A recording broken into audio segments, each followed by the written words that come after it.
Hey everyone, I'm Taylor Hull, driver of the Comp Cam C6 Corvette you see behind me. We're at round 4 of Formula Drift, FD New Jersey, Englishtown, very iconic racetrack, and let's do a walk around and we'll show you about this Corvette. Look at Taylor stepping up, doing all the outside. This Comp Cam's Edelbrock GT Radial Corvette looks good. Okay, so starting right here, this is the cockpit. This is where the magic happens. This is only secret in this car is between the seat and the steering wheel, and you're staring at him. So starting here, our safety equipment, everything we have here as far as the seat, fire suppression system, all that stuff is all OMP Racing. That's our dash.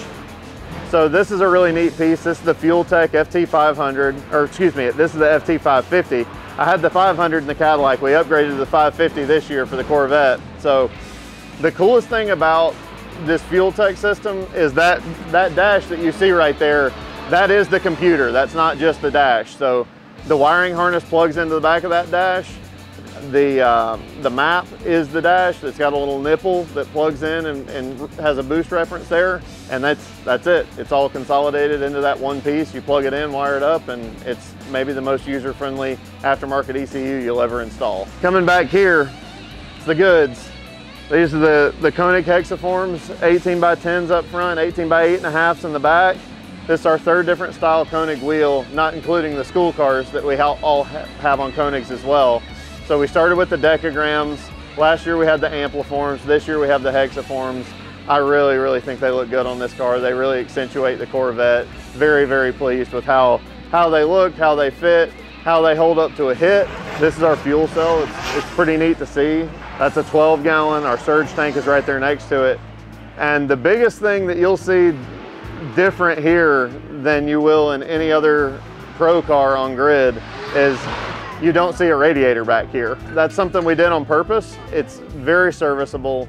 I'm very happy still with the front to weight distribution, even though it's not the way that most pro cars are set up. It doesn't mean that it doesn't work. And I think we've pretty much proved that already this season, 3 rounds in.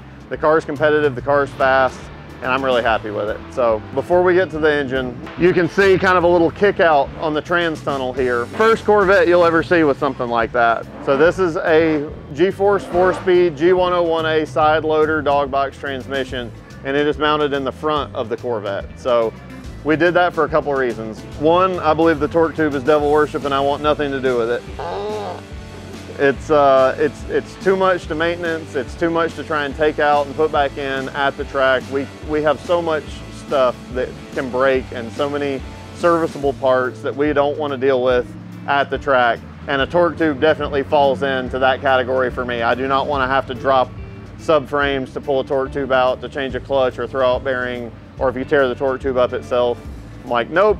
And that is actually the transmission I have run in my drift car since 2013. Not one like it, that exact same transmission. It's been gone through one time, and if you're nice to them, they'll last. It's a testament to G-Force and kind of what they bring to the table. They don't even sponsor me, even though it sounds like it, but just a really, really good product. Under the hood, here's our RHS LS7. It's a true 427. It's got RHS heads on it. Obviously, it's got a comp camshaft, comp valve train, valve springs, valves, all that stuff is all through Edelbrock and Comp Cams. Very happy with that. So right here is our Edelbrock E-Force supercharger. That's something that was new for our program last year. It makes about 12, 13 pounds of boost right now, which is good enough to put out right about 1,000 horsepower to the crank. And we really don't have too much loss going to the wheels. We make somewhere between 900 and 950 right now, depending on the day and the heat and all that. So really, really happy with how that has turned out. This radiator, it's notably not in the back of the car, it's in the front of the car. And I'm pretty certain that I'm the only car and driver and pro that has a radiator in the front of the car still. So basically it's just easier. We really didn't feel like we needed the weight in the rear, and we definitely didn't need the headache, but it's just simple. We still have an electric water pump, so when the car's off, I can still cycle it. We can move water through the engine and cool it without the car running. Yeah, the car makes so much mechanical grip naturally. These Corvettes are just built from GM to go, and they have so much grip that the front to rear ratio that they come with from the factory is pretty much still retained.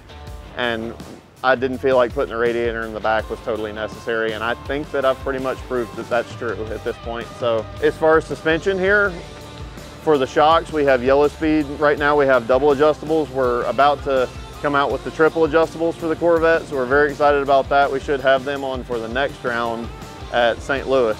And then the other piece on the suspension is WiseFab front suspension. So we were one of the lucky ones to help develop the prototype kit for WiseFab and test it out, make a few little tweaks.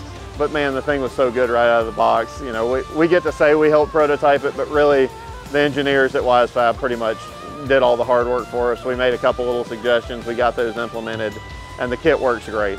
We basically took the engine setup that we already knew worked out of the Cadillac and just stuck it in here with the same advanced clutch in it, the same transmission, same style throwout bearing, and drive shaft shop, carbon fiber drive shaft. All the ingredients that we had worked on for so many years making the Cadillac work, anything that we could take out of that and put it into this Corvette to kind of save ourselves the trouble of doing the R&D on that, we did. And then we just took the parts that companies like WiseFab had already engineered for this car and bolted them right on instead of having to make them ourselves. So it really was a recipe for success. I'm really happy with the car, and the results are speaking for themselves. We're tied for 13th in points right now.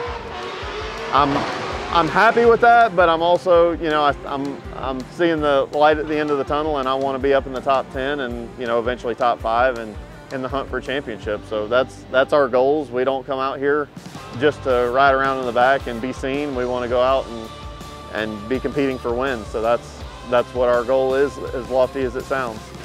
All right, so that has been my C6 Comp Cams Corvette. So I hope you enjoyed the walk around. I know I enjoyed every time I get a chance to talk about this car and how excited I am about it and how well it's working. It's a great opportunity, and to have wonderful partners out here like all the ones I just rattled off, and especially KONIG, just thank you very much for taking the time to watch the video, and go make your car look great with some KONIG wheels.